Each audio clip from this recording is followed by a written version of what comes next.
योजना, तर ज्यांचा कालावधी संपत आलेला आहे आणि ज्यांचा कालावधी ऑलरेडी संपलेला आहे, तर यांना न्याय मिळवण्यासाठी सांगली येथे काल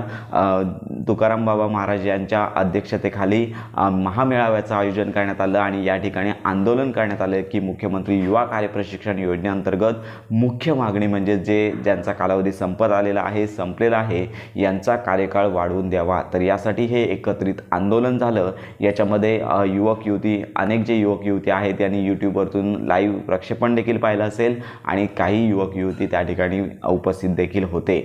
तर यामध्ये सगळ्यात महत्त्वाची बाब म्हणजे जे आमदार भरत गोगावले आहेत, तर यांनी जे तुकाराम बाबा महाराज आहेत यांना आश्वासन दिलं आहे। त्यांनी फोन देखील त्या ठिकाणी केला होता की त्यांची जी बैठक आहे, त्यांची जी भेट आहे ती उपमुख्यमंत्री एकनाथ शिंदे, मंत्री देवेंद्र फडणवीस आणि अजितदादा पवार यांच्याशी भेट घडवून दिली जाणार आहे आणि त्यांच्यासमोर आपल्या ज्या मुख्यमंत्री युवा कार्यप्रशिक्षण योजनेअंतर्गत